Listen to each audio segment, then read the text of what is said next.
and begin with the blessing. Baruch atah Adonai Eloheinu melech haolam, asher kiddushanu b'mitzvotav v'tzivanu la'asok b'divrei Torah. Blessed are you, Lord our God, King of the universe, who sanctifies us with his commandments and commands us to engross ourselves in the words of Torah. All right. Tonight, we're going to be doing chapter 24. And up till now, Ezekiel has been predicting the future fall of Jerusalem. It's going to happen. It's going to happen. It's going to happen. Now, with this chapter, he's announcing the date on which Jerusalem comes under siege. Now, these verses bring to a climax all the previous prophecies that Ezekiel had given to the preceding 12 chapters. So let's get right into it, unless there's any questions from last week. Oh, and by the way, while I'm thinking about it, there will be no class next week because it's Shavuot, and Tree of Life Messianic Congregation is going to be coming out to our house for that for the celebration of Shavuot, and so we'll be a little bit busy by that time. And so we're just going to have a day off from that. All right. So let's look at Ezekiel 24, first verse. The word of Adonai came to me in the 10th day of the 10th month of the 9th year, saying, Son of man, record this date, this exact day, this very day the king of Babylon has laid siege to Jerusalem. Utter a parable concerning the rebellious house. All right.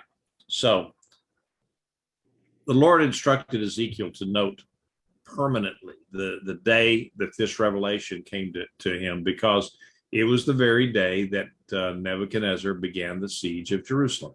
Now, this day fell in January, and Daniel Block, one of the guys that I've taken, that's one of my references, he says that he dates it as January 5th of 587 BCE. Okay. And but a lot, or maybe if not even a lot, but maybe most of the scholars will follow Parker and another guy named Duberstein, that they date it on January 15th, 586 BC. All right, so there's a year's difference in there in the way they counted, and part of it comes from the way that Ezekiel had been counting his days based on the not on the current calendar, but on the time that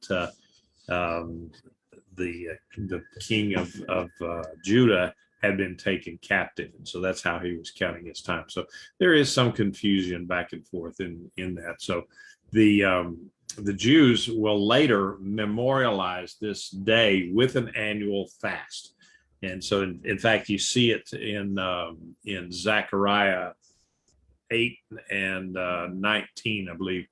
It says that the fast of the 4th, the fast of the 5th, and the fast of the 7th, and the fast of the 10th month, they're talking about months there, will become joy, gladness, and cheerful Moedim. Therefore, love, truth, and shalom. So it's this is a sad day, but eventually it's going to be a happy day for the Jewish population. So the prophet was supposed to deliver a parable to the Jewish exiles that same day. Now they were, you notice there that it said to the rebellious house. Well, that's one of God's favorite titles for his people in Israel in this book, is the rebellious house. So going ahead, say to them, thus says Adonai Elohim, put on the pot, put it on, and then pour water into it, gather the pieces into it, every good piece, thigh and shoulder, fill it with the choice bones, take the choices of the flock and pile the bones under it, to bring it to a rolling boil, so that its bones also seethe in it. All right. In this parable, there's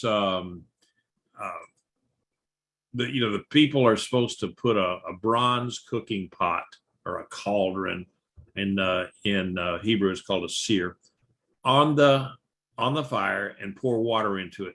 And this idea of put on the pot was kind of a common Hebraic expression.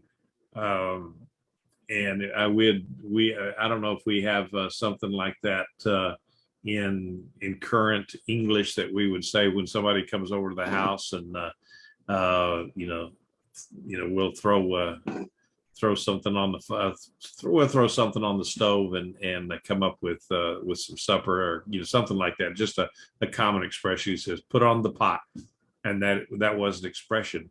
Now, generally, these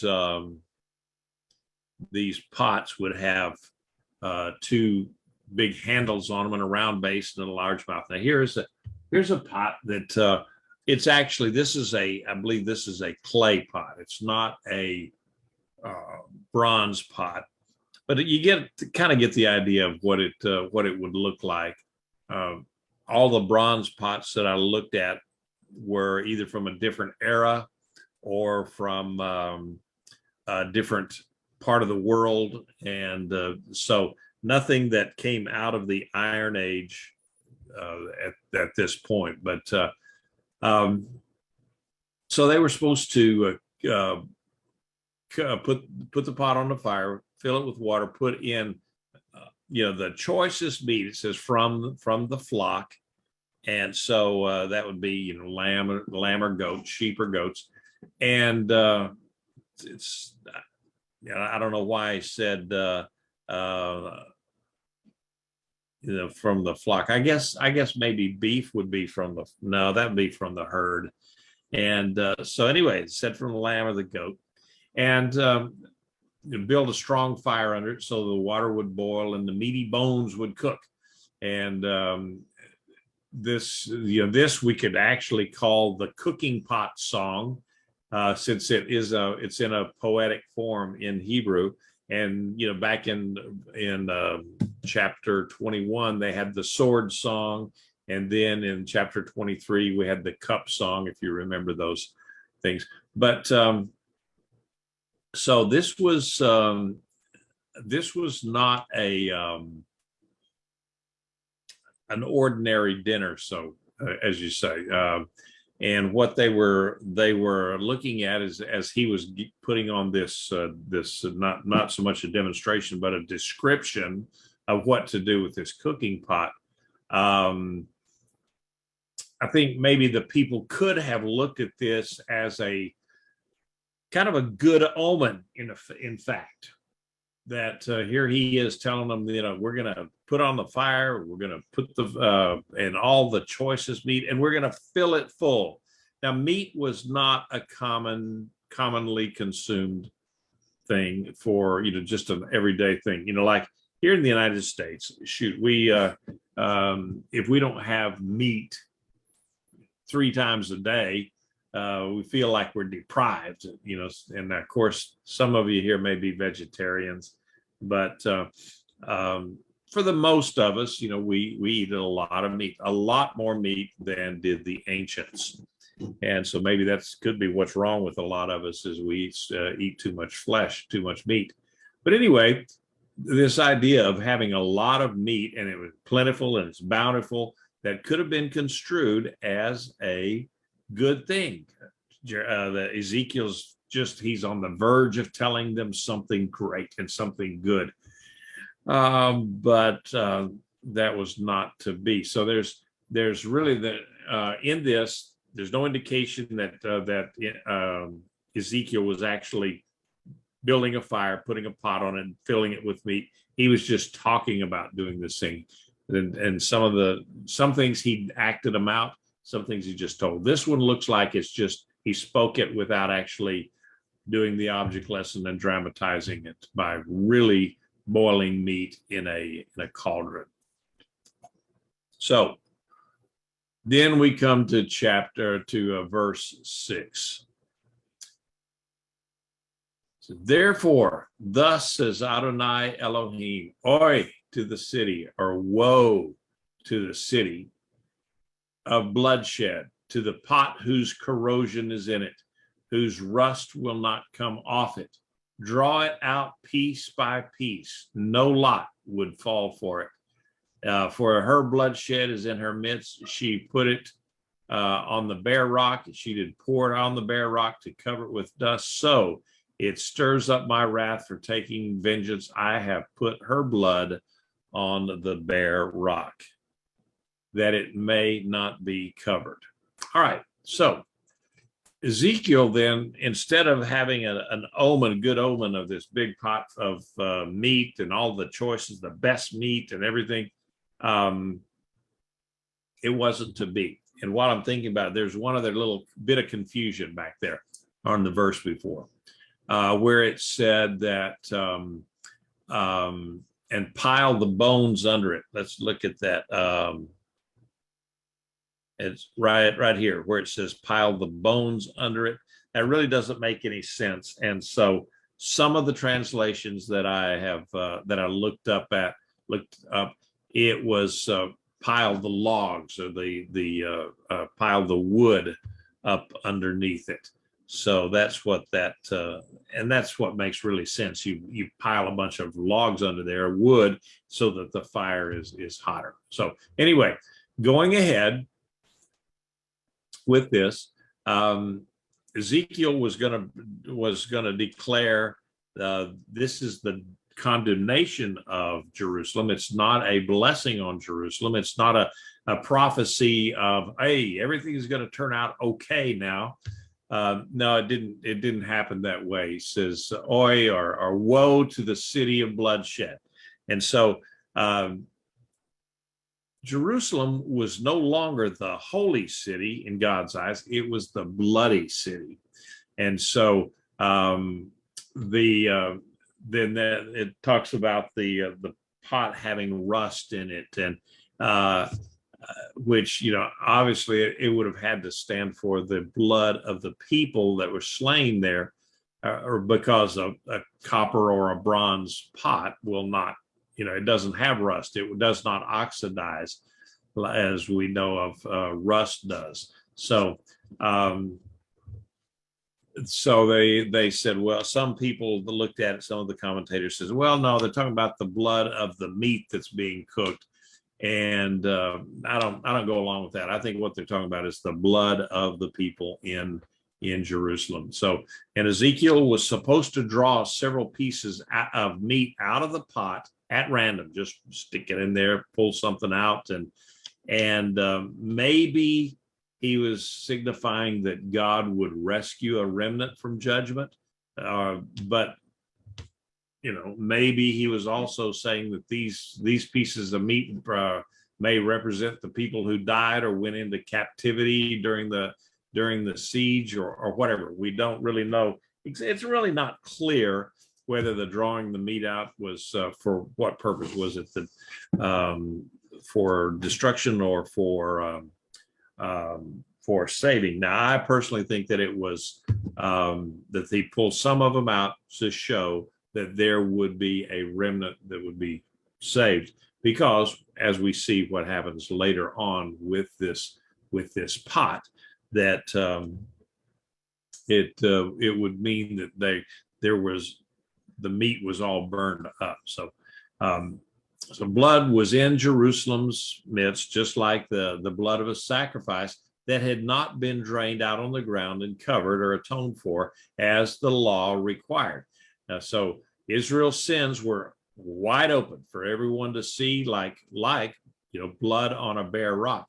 Not only was Jerusalem a city that had shed a lot of innocent blood, but it was an unacceptable sacrifice when they did that, because the blood that was in it. There were the sacrifices, there were instructions as to what you had to do with the blood. Some of it you sprinkled on the corners of the altar, and others you would pour it out on the ground and cover it up. And there were rules for the sacrifices, and they didn't do that. And so what God is saying is here is that you shed blood, and that blood is as if you had done sacrifices incorrectly and just left it out in the open.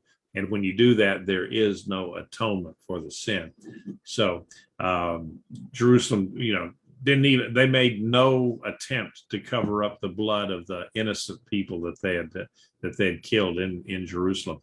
So therefore, Adonai was draining the blood out of Jerusalem by allowing the Babylonians to kill the Jews in it. Now, the innocent blood that the Jerusalemites had shed had cried out to God for him to take vengeance and to execute wrath on the murderers like Abel's blood had done. You remember the story in Genesis where Abel's blood cried out for justice against Cain. So the people of Jerusalem had shed blood openly, so the Lord would shed their blood openly, like on the bare rock of Jerusalem. And so, in reality, that's what exactly happened, was that Nebuchadnezzar came in and slaughtered most everybody, and just pretty much left them. There was no one left to bury them.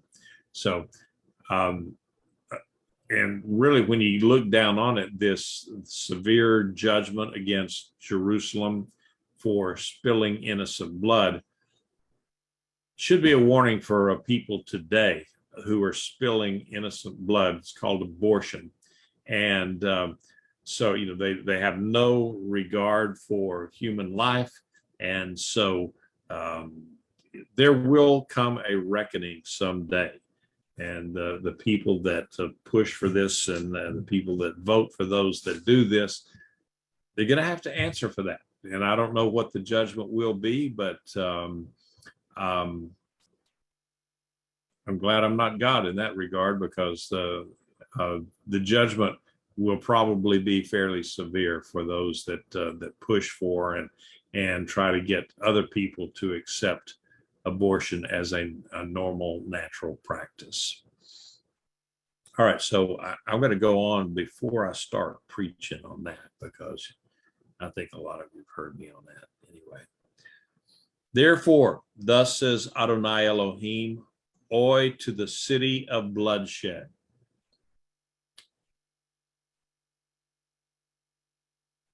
I will also make the pile great, heaping on the wood, kindling the fire, boiling the meat well, and mixing in spices. But let the bones be burned. I will set it empty upon the coals until it gets hot and its copper scorches. So its impurity will be melted, its corrosion consumed. Now, this second oracle stresses not so much the boiling of the meat in the pot, but the cleansing of the pot by superheating it a second, in a second stage. And this is the second stage of God's judgment, by superheating this pot. They've gotten it so hot that, everything boils dry and then burns up. And so I don't know if any of you have ever done that with trying to cook something on the stove, and you walk off and you forget it, you get distracted, or you leave the burner on, and then it cooks everything down, all the juices down, and then it starts cooking away the whatever's in your pot, and it'll just get black and smoking, and maybe, depending on what it is, your smoke alarm goes off. Well, they didn't have smoke alarms back then, and you have to be careful. You have to be careful of that, because you can make a pot separate from the bottom part of it to the pot. That's very interesting. I found that out. I started to say, that sounds a little bit like the voice of experience. So you don't ever want to leave the fire on the pot, that's for sure. And this is what they're talking about here. The Lord had pronounced woe, or judgment on this this bloody city of Jerusalem. It was no longer the holy city, it was the bloody city. And he promised to make a pile of bones of the slain inhabitants very great. It was going to be a great slaughter. And so Ezekiel was to kindle a strong fire, get this thing boiling even more, getting it burning even more, boil the meat and mix the spices. And normally when the meat is cooked this way, and then to let it all burn up, even burn the bones. And so this symbolized the fierceness of the attack on Jerusalem and how many people and how the many people would die there. And then Ezekiel was to empty the pot of its contents and replace it on the coals with the fire burning hotly under it. And so it would glow, and all the impurities in it would burn up.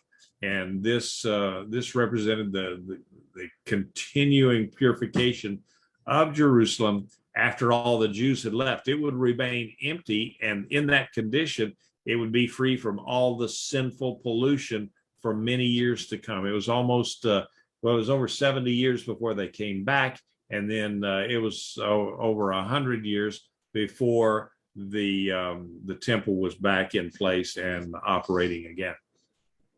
So the rust that they're talking about here represented the corrosion, the rust, represented the uncleanness of Jerusalem that God would cleanse by using the Babylonians to burn it. And, we have in today's world, we have these self-cleaning ovens. If you got, well, I guess even on gas ovens, but certainly on electric ovens, you can punch the buttons, you lock it and punch the button, and then it would just get so hot, so very hot inside the thing that any grease or food that's splattered on the oven, it burns it up into a little crisp and ash that is supposed to be easy to wipe up. Really, in reality, it's not so much, but that's what they're talking about here. Getting a pot so hot that it burns up all of the corrosion in there, gets glowing hot, and at that point, there is really nothing that of corruption that would still be in the pot, and then it would be cleaned.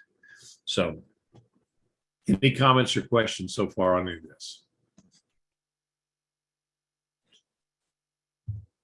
Okay, so let's go ahead with verse 12.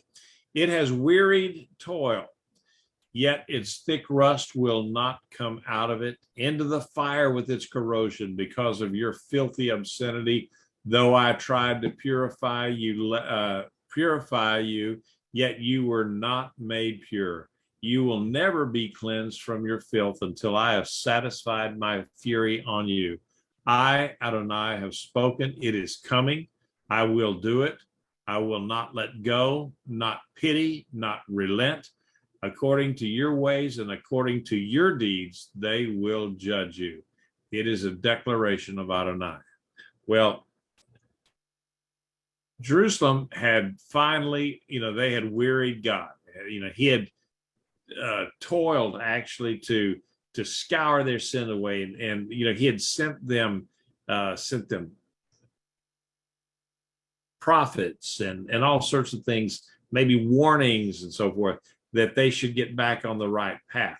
But they were being their typical obstinate, rebellious self. So the city would remain under judgment because that its rust or that corrosion was like sin, and it needed to be purged away. So adultery in its many forms was part of Jerusalem's filthiness. They had gone out and courted other nations and other gods and forsaken the one true God.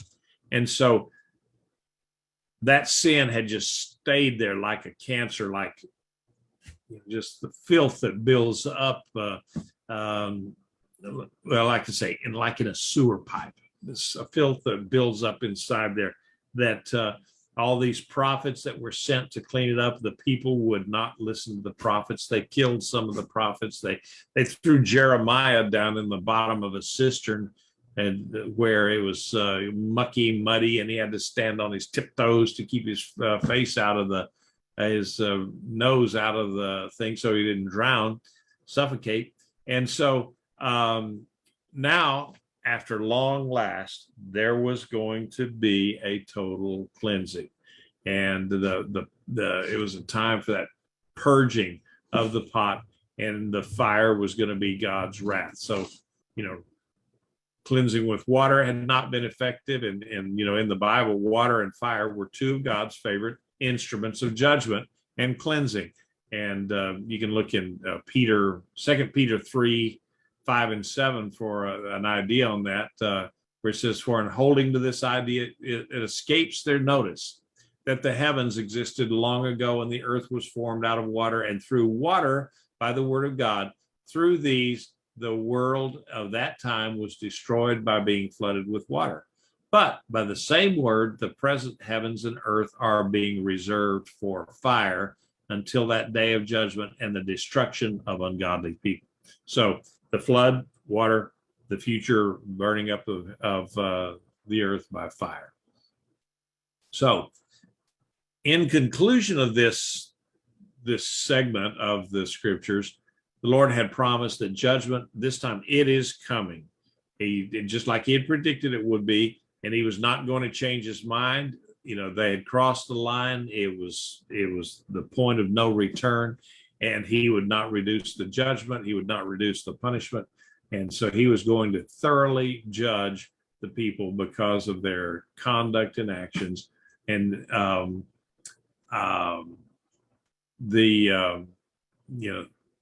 they would actually be the meat, and he would provide the heat.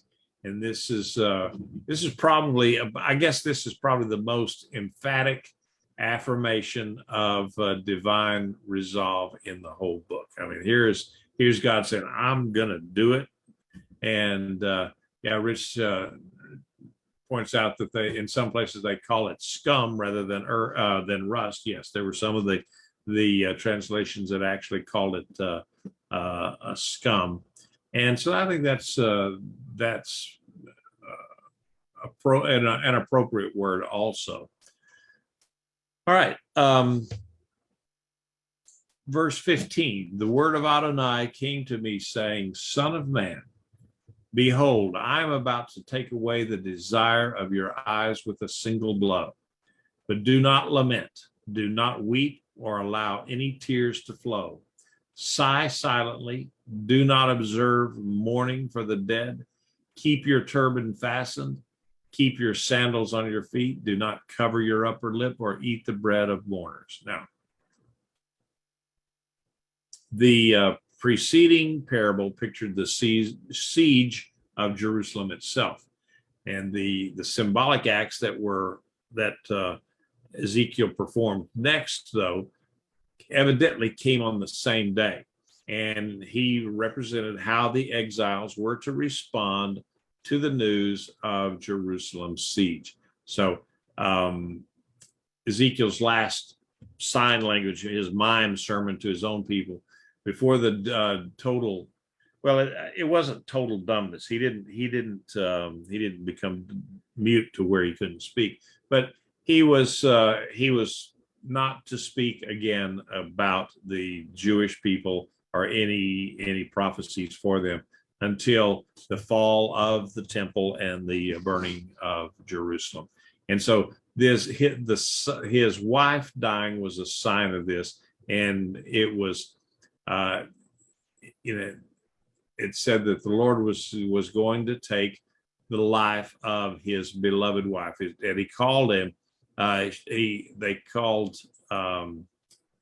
the desire of your eyes is what he was saying. The love of your life. Your sweetheart is going to die. Now, the English word there, where it says with a single blow, that implies like a sudden or unexpected death. The Hebrew word is not. It's a different word. It's megapho, and it doesn't really demand that you have a sudden death, like a car accident or a tree falling on your head or something like that.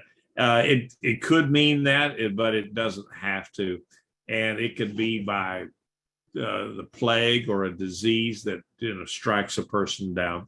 And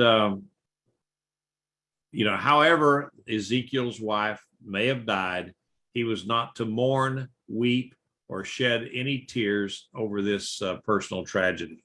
Now, that raises a few questions in people's mind, and in mine, and some possibly in yours.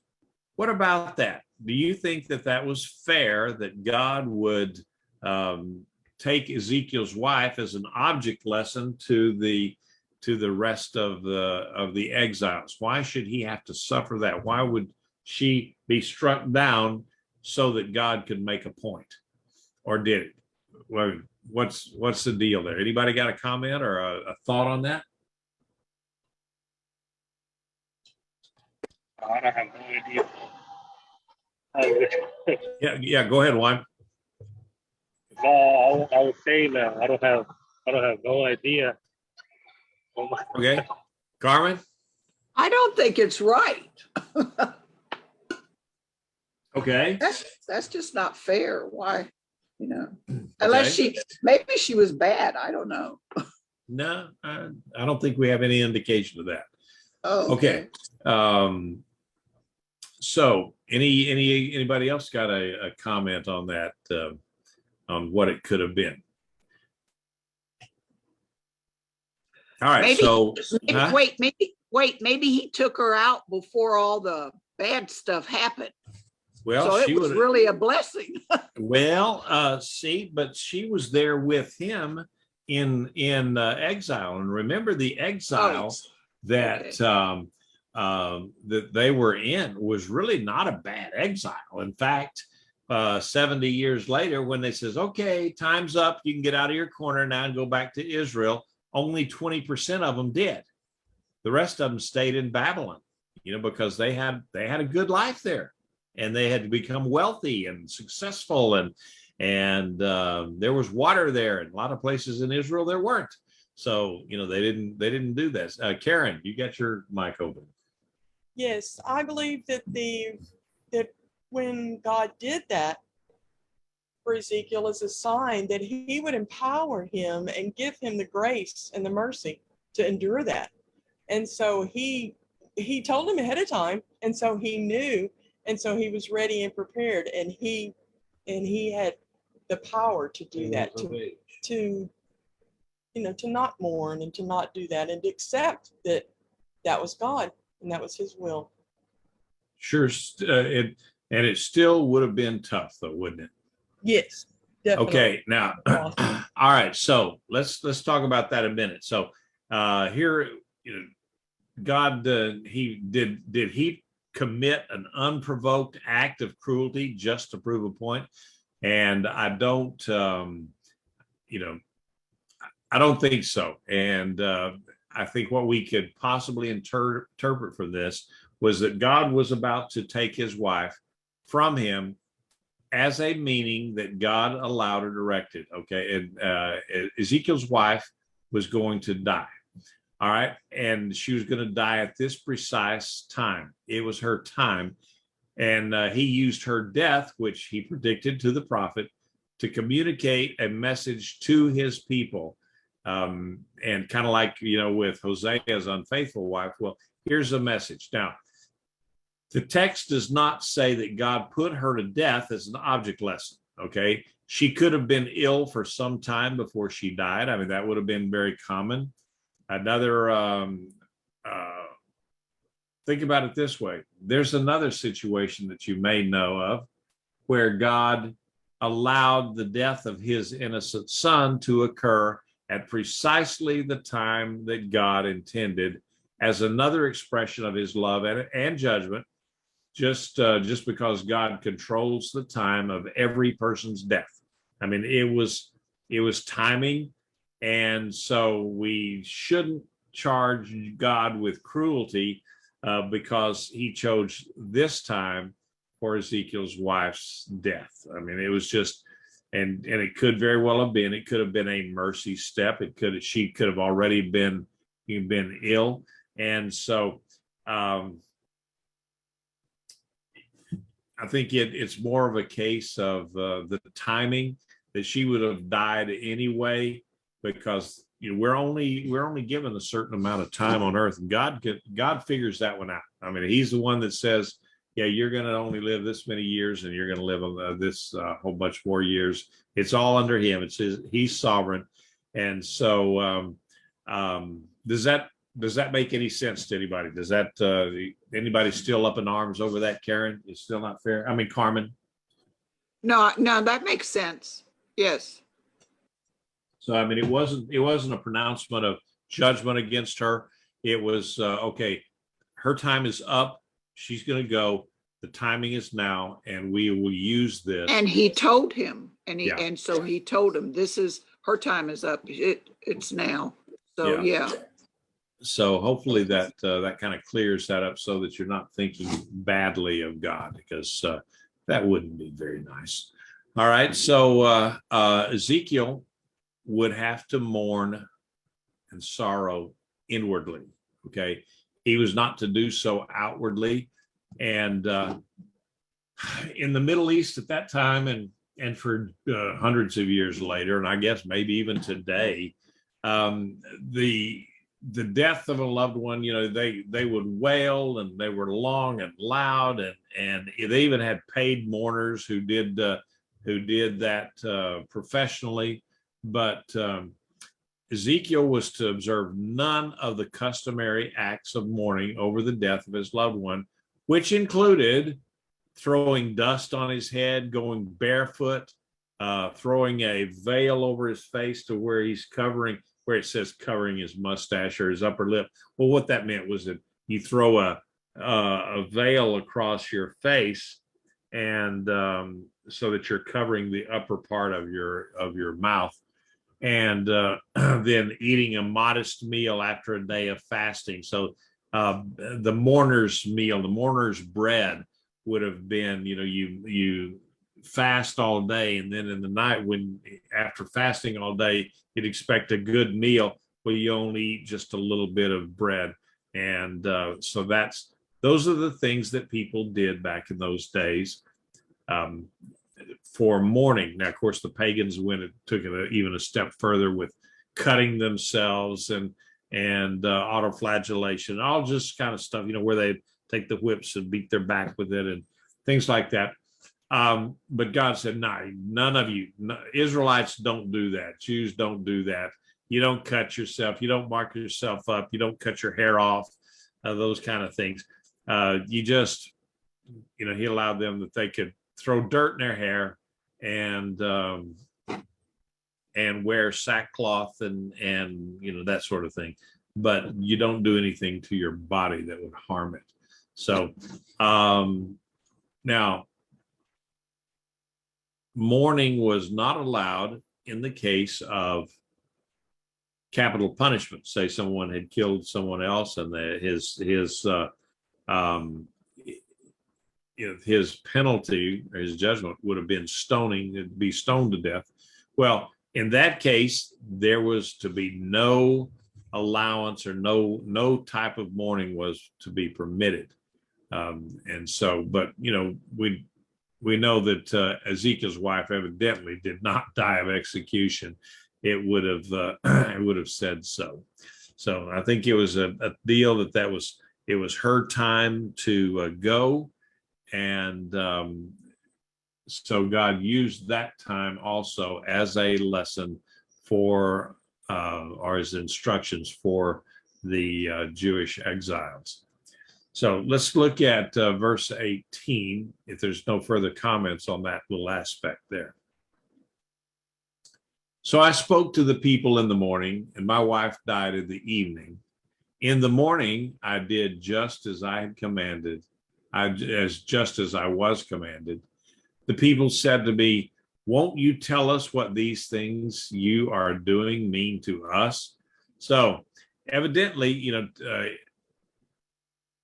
Ezekiel had talked to the people that morning. God had says, hey, your wife is going to die. She died that night. And then the following morning, he gets up, she's dead. And so he should have gone into some kind of ritual mourning at that time, throwing the dirt in his hair and everything. But God said, nope, you keep your turban on. In other words, you go on about your everyday business. You keep going. But the people were confused. They were curious. Why are you not doing this? By this time, they had learned that everything that Ezekiel did was for a purpose. And so when he didn't mourn his wife, they're asking, okay, why are you not mourning your wife? And so to them, this was very, very abnormal, very unusual. They just couldn't get over it. So, and let's look back on everything about his entire life was basically a testimony to the exiles. Everything that he did once he got to Babylon, he was captured and taken to Babylon, and God spoke to him, and he sat on he laid on the ground for a year, and then he laid on the ground the other side for a few weeks, and all of these things were for a purpose.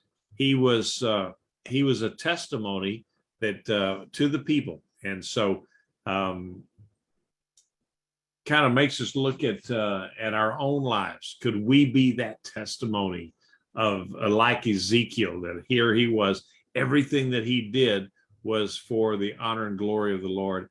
And should we, who are the believers in Yeshua, should everything that we do also be for that purpose? And so,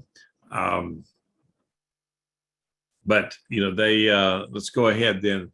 Then I said to them, the word of Adonai came to me, saying, speak to the house of Israel. Thus says Adonai Elohim, behold, I will profane my sanctuary, the pride of your might, the desire of your eyes, and the longing of your soul. Your sons and daughters that you have left behind will fall by the sword. So the prophet, he replied to the people that what the Lord told him, that he was about to destroy the temple. And it's kind of interesting the way he said that. He says, I'm going to profane my sanctuary. It's not yours, it's my sanctuary. Because remember, that's where God said he would dwell among the people. And he says, I'm going to profane it. I'm going to burn it down. I'm going to destroy it.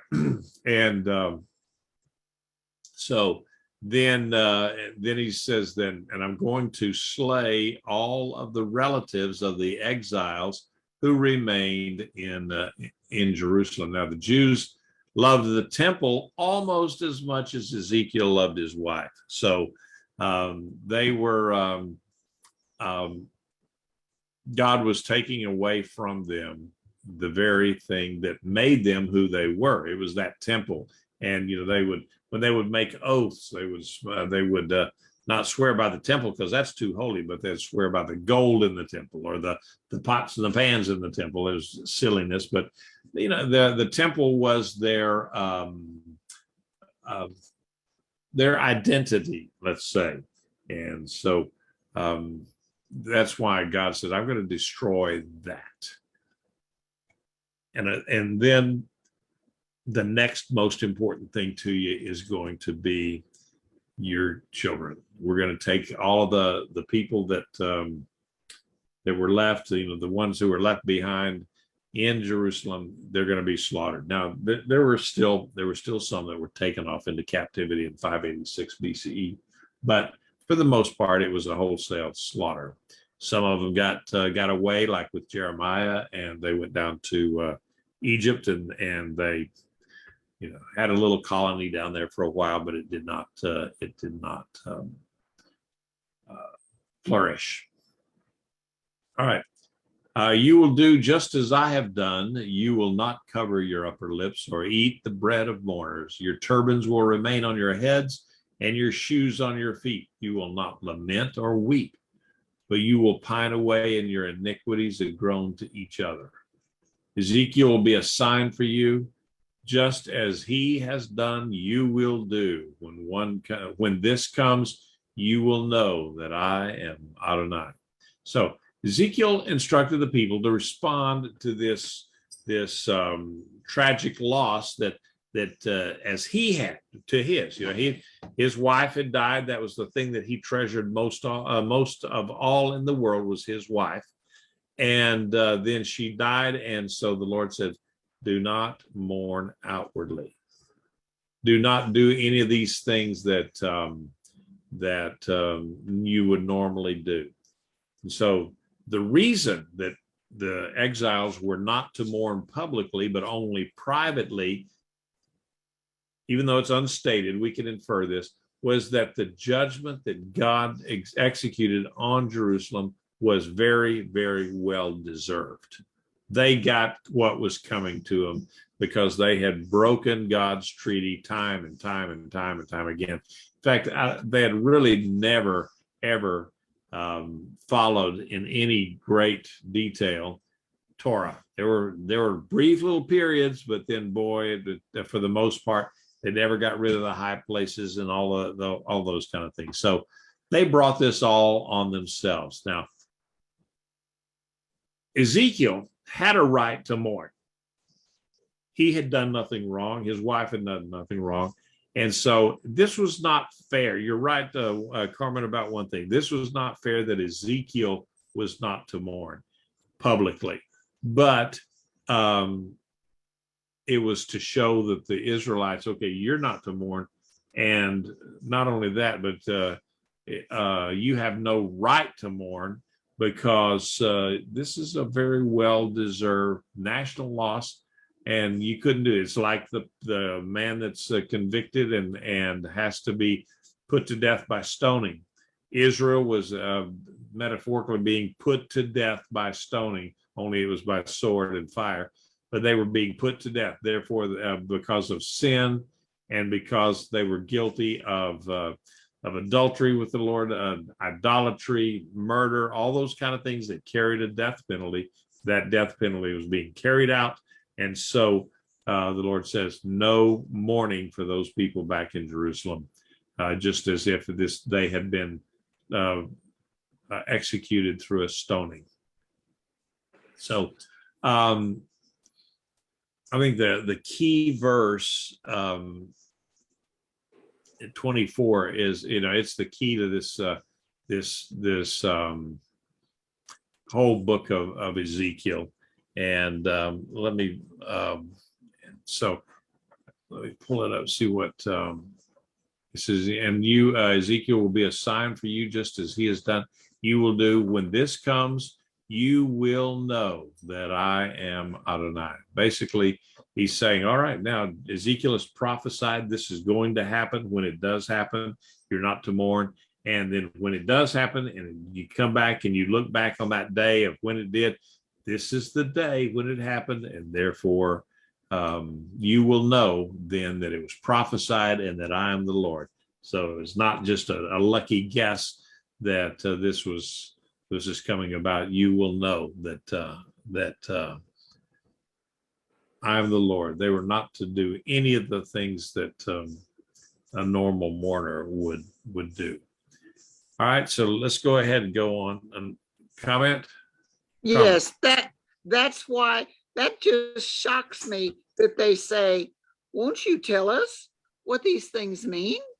I mean, all that they've heard, how we humans can be so deaf, dumb, and blind, all they heard before, and like you say, they knew they brought this on themselves.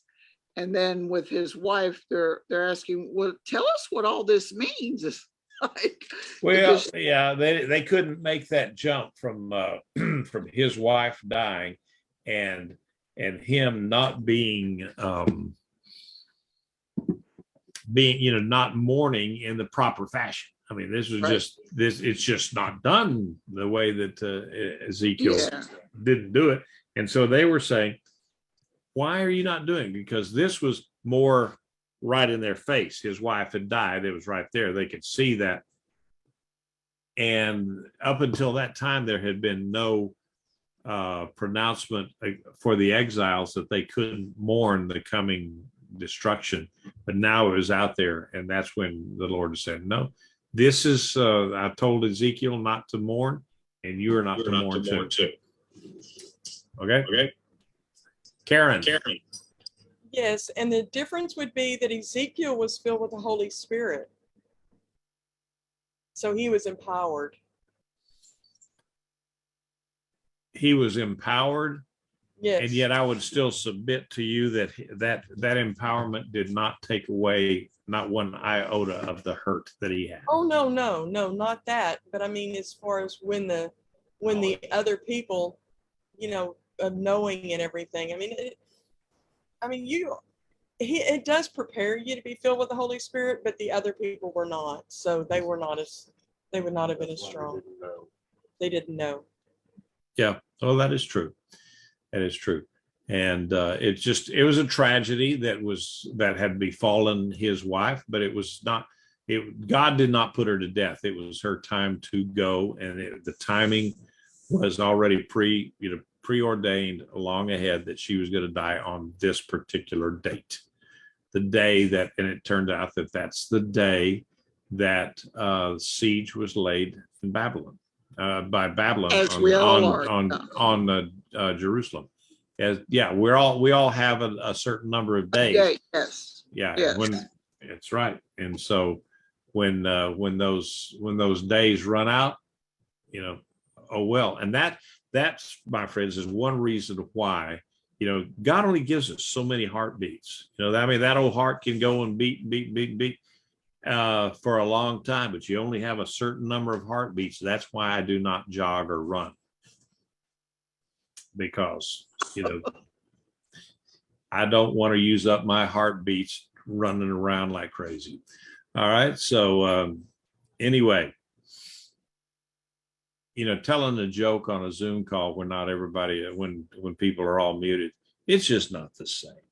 Okay. Going ahead in verse 25, you son of man, on the day when I take from them their stronghold, the joy of their glory, the desire of their eyes, the longing of their soul, and as well as their sons and daughters, on that day, a fugitive will come to you to tell you the news.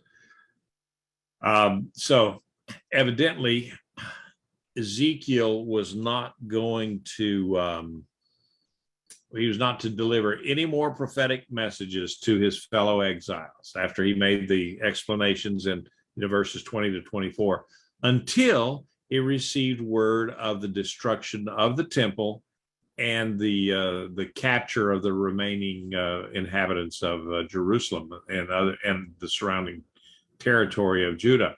The news reached him, I guess it was 5 months later, and so his enforced muteness or dumbness, muteness, I guess would be a better word. I don't like the word dumbness.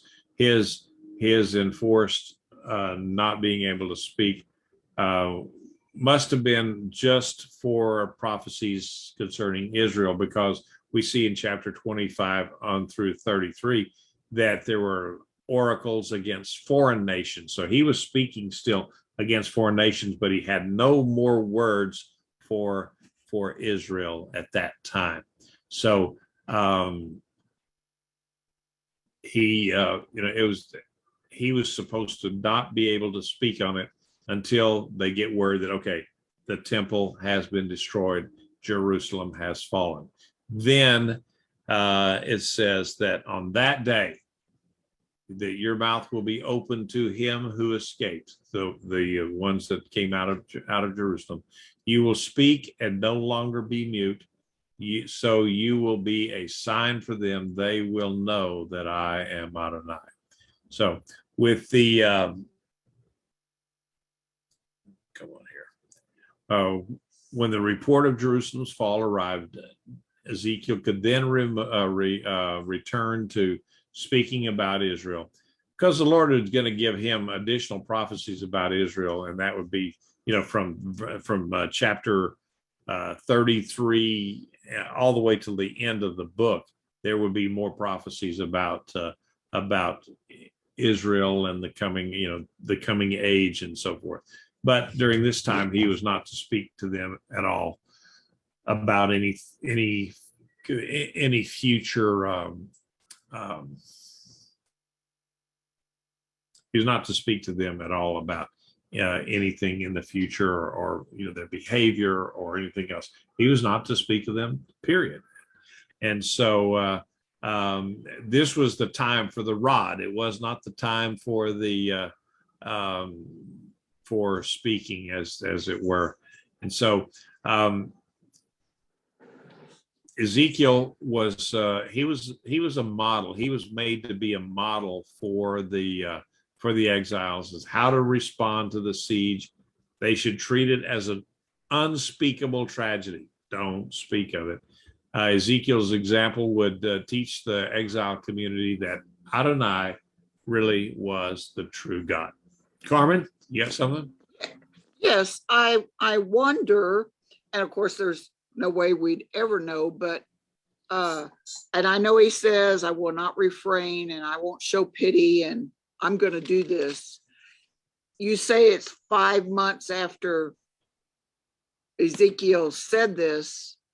I wonder if they had all repented, and like where did Nineveh? No, yeah, Jonah go? Yeah, Nineveh. Yeah. And if he would have relented. I don't know, because at this point he said no. All avenue is over. I mean, it's already set in motion. The siege has begun, and I will not relent from it. And so, at that point, I feel like that God would have just kind of turned the volume down, and turned off the picture, turned off the volume. I guess we can just away. push him so far, and that's it. Yeah. Yeah. There comes a time when God, you will be judged. Okay. And up until that point, there's always time for redemption until God says, nope, you crossed the line now. Judgment is now. And so at that point, it's too late. It's too late. So, and so that's kind of where we are with this. This is pretty much the pivotal chapter of the book of Ezekiel. Up until this time, it was, it's going to happen. It's going to happen. It's going to happen. Chapter 24 says, okay, it is now starting to happen. Boom. Nebuchadnezzar is at the gates of Jerusalem now. Mark my words. And then, they would get word back to the exiles that, Nebuchadnezzar had actually started the siege on this particular day.